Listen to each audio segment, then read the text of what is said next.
With YouTube, it's not a social media, it's actually a search-based engine. No one else in the area, no other real estate agents talked about what Elizabeth did. Be not just your local expert, but be your secret expert. She got the client who found exactly what they were looking for, and that's the reason why he called her. That's why it's so powerful. You should be selling the area itself, right? The number one point is going to have to be expertise. You need to make sure you provide the value. Get the people to contact you, not for you to hustle and chase them. Some kind of a value, some kind of a selling point that you're providing to them. Why are you not treating the comment section as actually a lead machine? Naturally transition it to a call to action. Okay, Joe, so let's start with the foundation. So what does YouTube has different compared to Instagram and Facebook or TikTok that makes it way longer to produce the lead, but with a better quality? It's a great question, Archie. So with Facebook, TikTok, and Instagram, the shelf life for these videos are an average of 24 to 48 hours, right? After that, they're gone, they disappear, you got to repost, right? With YouTube, it's not a social media, it's actually a search-based engine. So the way it works is when you post a video, right? And you, let's say, title it Relocating to New York. That search-based engine is not only going to show up on YouTube, but on Google, of course. And it's going to show up on AI. And whenever people search that up, they're going to start to see that video years from now. So the trade-off is a bit different. Instagram and Facebook and TikTok will give you instant satisfaction with the vanity metrics like we discussed. Millions of views, instant trade-off. But long form, there's no compound. With YouTube, however, when you post that video and the search as Relocating to New York, years from now, that video can still be found through Google, YouTube, and so forth, right? So the trade-off here is it takes a while to build on YouTube and to start off. But once you have that channel built out, it actually goes larger and further than any social media platform. Because it compounds. Exactly. And this also means that YouTube videos that you post early on in your channel are not going to waste. They're not going to never ever be seen again. That's true. They're going to compound over time. 5 years down the road, when you have 500 videos posted, the first ever video is still going to be watched by people who are interested in the topic and the educational content that you put out. It just builds your library basically, right? So maybe at the beginning it will take time until you get your first 5, 10, 15 videos. But the more videos you have on the channel, the more likely people will actually find you. Perfect. And having said that, it's actually an interesting timing. I was talking yesterday with a client of mine, Elizabeth, from Dallas Fort Worth area. I'm gonna put the link to her channel above. And she mentioned to me that she is working right now with a client who found her through ChatGPT.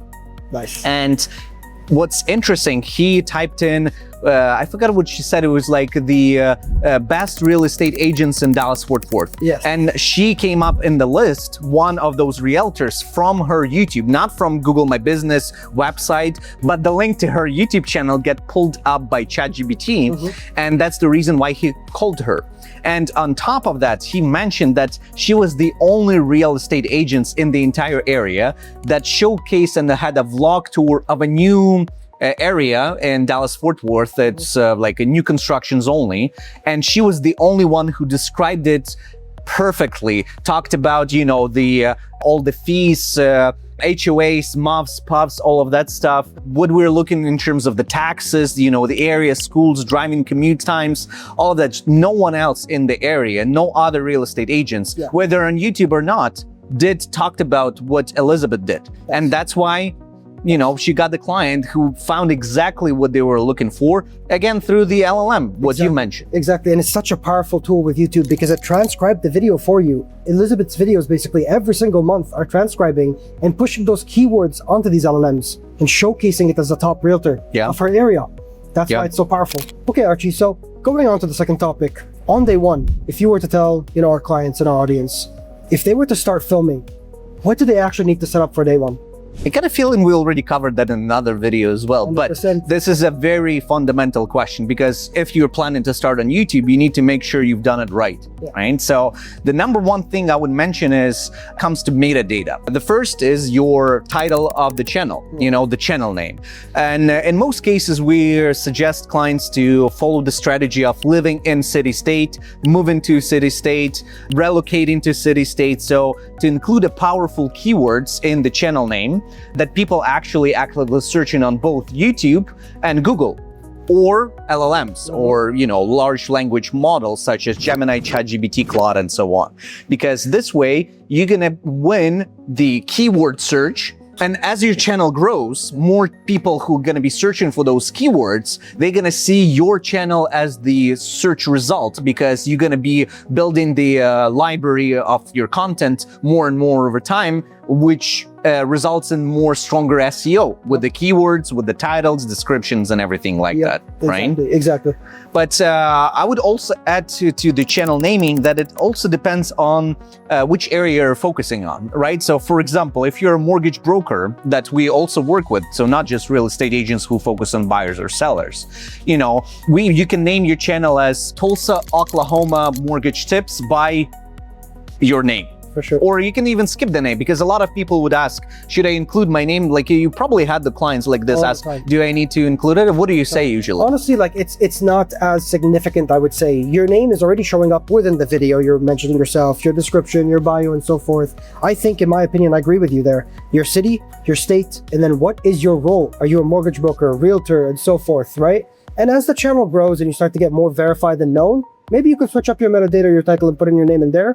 But I believe that truly your city, state, and role is primary. Yeah, I agree. Yeah. When it comes to like the first steps that you've asked earlier, Joe, that's I would say one of the first videos that you should publish in your video is the neighborhood vlog. Won't you agree? This is like, I felt like you've mentioned it so many times. Always, of course. And the main reason behind it is because you're not selling specific property. You should be selling the area itself, right? And the neighborhood vlog is the best approach to showcase the neighborhood that you're actually living in, or your ideal neighborhood or area that you want to get clients from, right? Where you showcase the downtown of that specific neighborhood, you know, some notable restaurants, places that you like to go, schools, parks, commute times, hospitals, plazas, airport, all of those things that are highly valuable for people who've never been that area before or who are planning to visit that, and that matters a lot for them, right? Because they want to know how long it will take them to get to the airport, where they can get their kids to,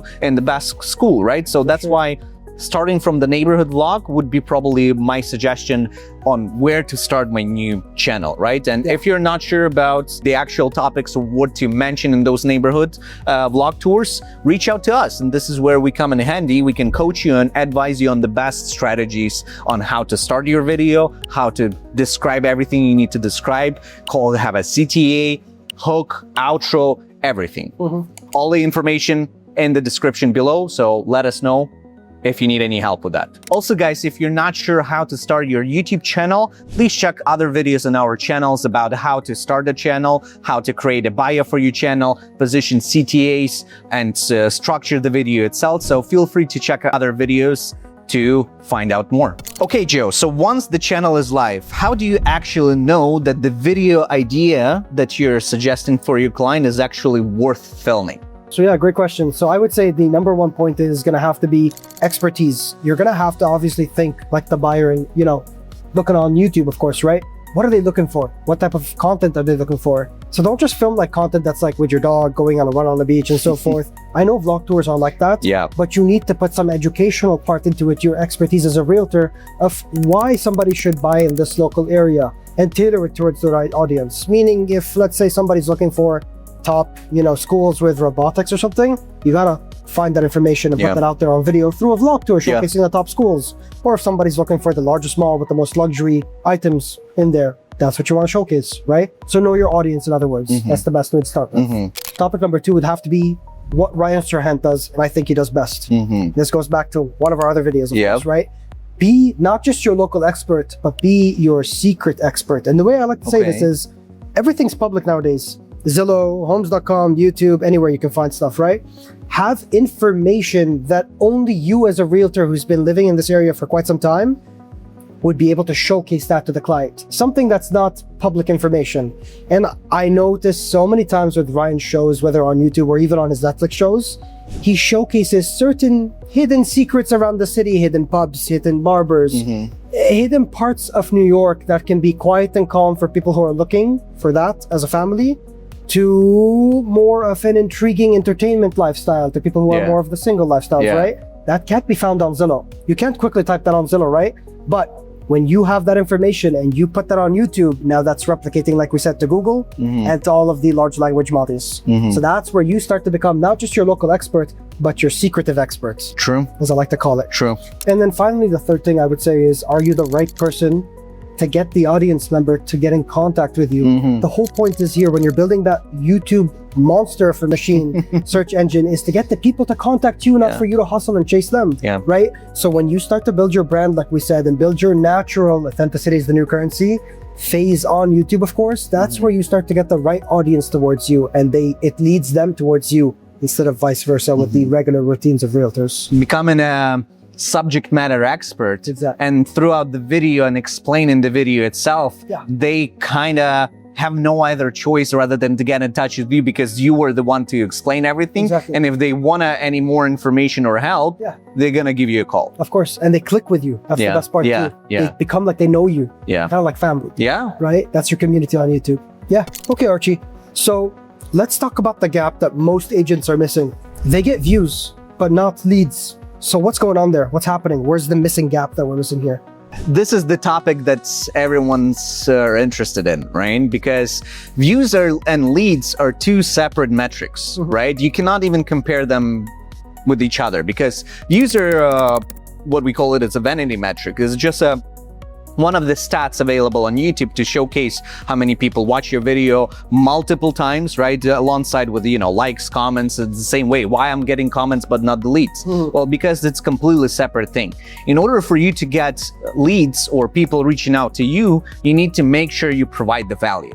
What I'm trying to say, Joe, is you need an actual offer, right? Some kind of a lead magnet. So a relocation guide, buyer guide, seller guide, some kind of a piece of information that you will give back to them in exchange for their time that they spend watching your video, right? And this is a good way for you to capture the lead information. That's why it's called lead capture. So their phone number, full name, email address, so then you can add them to your database and reach out to them, like a follow-up sequence to warm them up if they're not ready yet, if they're thinking about moving in half a year. You will keep in touch with them for the next 6 months, once or twice a month, to make sure they won't forget about you, right? So basically, not just call me at the end of the video, but some kind of a value, some kind of a selling point that you're providing to them. And in exchange, you can get their personal information and an opportunity to work with you. Perfectly said, Also, don't forget about the comments, because I've just mentioned them. So make sure to reply to those comments, every single one of them, every day. Make sure you have the YouTube Studio app on your phone installed, so this way you're getting the notifications every time someone leaves a comment on your videos. And this is how you build that relationship. This is how you build the trust, your audience base, that you're getting in touch not only through the YouTube videos, not only through the lens of the camera position and the information, but also replying to them when they're reaching out to you and asking some specific questions. You can be like, hey, thanks for the comment. This is actually this and that. Are you planning to move? Right? So this is an opportunity for you to connect and have the call to action through the comments and engage with them for an actual conversation. 100%. Like, we can't stress this enough. Treat your comments as the most important priority there for you. Many realtors will run ads on Facebook and then attack the leads that they get and cold call them immediately. Why are you not treating the comment section as actually a lead machine? Because if you respond as quick as possible within, let's say, a minute or an hour, for example, you have a better chance of getting a close on a house than you responding 2 weeks down the road on the comment section. One more thing that I wanted to mention, Joe, is that a lot of the videos that I've seen from agents who've started with YouTube but haven't worked with us, they build the video around the fact that people are gonna watch the first half of the video or like quarter of the video without giving enough thought for the rest of the video. So the second half of the video, the closing, the CTA, the outro of the video itself, right? Because that's usually the real reason, or one of the reasons why a channel with real views still is not producing the real results, the real leads. Because just as a quick example, guys, when you're done with your main points of the video or the walkthrough of the property, don't forget to have the proper outro for the video. So this is where you're gonna sum up the video topic itself. Don't overcomplicate it and have a like 5 minutes outro. Make it within 1-2 sentences, you know. So in today's video, we showcased, we looked at the 3 different properties in this neighborhood, starting from this price point, going to this price point, and finished up with the more on the luxury property with up to under $1 million. And when you have that outro, naturally transition it to a call to action, right? This is very important because if you're missing the call to action of your videos, people don't have a clear path on what exactly they need to do, right? Which is clearly give you a call, download the guide, leave a comment, subscribe, visit my website, and book a call with me, right? Through your calendar link on your calendar for the real estate consultation, right? So make sure not to leave that out from your video and have a very clear, actionable call to action in your video that will make those viewers convert into the actual leads. Exactly, and switch up your call to actions. Don't give us the generic 9 days, 90 days, contact us. We've heard this a million times. Put your personality into it. It's gonna get you more closings than giving you the generic AI templates. That's true. So if you guys realize that you're skipping out on these call to actions or not even doing them in the first place, right? Hit the subscribe button down below. We walk you through exactly how to fix pieces like this every single week. Okay, Joe, so realistically, month by month, what people should expect when it comes to the results? Well, that's a great question. So the thing is, when you're first starting out, I tell all my clients, you're going to get 10 to 20 views. Don't panic. Doesn't mean like it's the end of the world. This is how your channel is starting. And it's starting to basically work with the algorithm to attract the right audience for you. So 5 videos out, 10 videos out, you're going to get anywhere from 10, let's say to 50 views, right? Once you bypass that and you get through, of course, 10 videos out, now you're going to see a significant jump, I should say, in views per video, right? And this is what you want to pay attention to, because obviously the higher the viewers, maybe the more interest there is in that specific topic, whether it's a neighborhood vlog, vlog tour, relocation guide, and so forth. But I would probably say not only the views, right? Because the entirety of the vanity metrics, so the comments, impressions, click-through rate, the watch hours, right? Everything is gonna go up. Of course. And the main thing is probably that people are gonna see the impressions. So as your impressions gonna increase with number of videos that you publish, so does the views, which would affect the watch hours, which would affect the comments, which would affect everything else. And it's a closed loop of... They're like correlated all together. And then the watch time starts to significantly increase and more people are watching you, which, by the way, that's your prospecting time. So the more watch time you have, the less cold calling you're essentially doing, right? In fact, one of my clients, Andrew, did not get his first lead until video 12. Right? So it takes some time to build. And then we have other clients who have had the first video posted and within 13 hours, first lead came through. Really? You remember that? We had like 20 videos, I believe. Oh, yeah. 20 views, pardon me. Yeah, first video views. Posted, literally 13 hours later, first lead came through. So it just depends on the channel. But what we're trying to say here is don't stress. These are vanity metrics. They're going to increase over time, especially if you're consistent. So to be realistic here, right, there's no guarantee, right, in terms of like if the lead's going to come in 13 hours in or 12 videos out. But in terms of our data, most of the times we find that it's actually within 3 to 6 months, we find more activity, more increase in these vanity metrics, which then thus results in a lead coming through. First leads, reach outs. And reoccurring leads coming in every single month or week even, right, depending on the client. It all depends on the area. But at the end of the day, clients need to understand you don't need to stress. Keep your head down, keep posting these videos, and slowly improve yourself, whether it's your script, whether it's how you look on the camera, whether it's how you move the camera, or whether if you start joking on the camera and bringing in your own personality and getting comfortable with your audience. You know? Yeah, absolutely. Yeah. So here's the honest version. Early on, small numbers are normal. The real payoff shows up around 3 to 6 months of consistency and keeps compounding from there. And the difference between the agents who make it and the ones who don't isn't talent. It's whether they kept the 3 question filters and the follow-up system running long enough to let it work. If you want help building that system instead of guessing it, go to brickbybrick.productions and book your strategy call. Let's map out your real timeline together.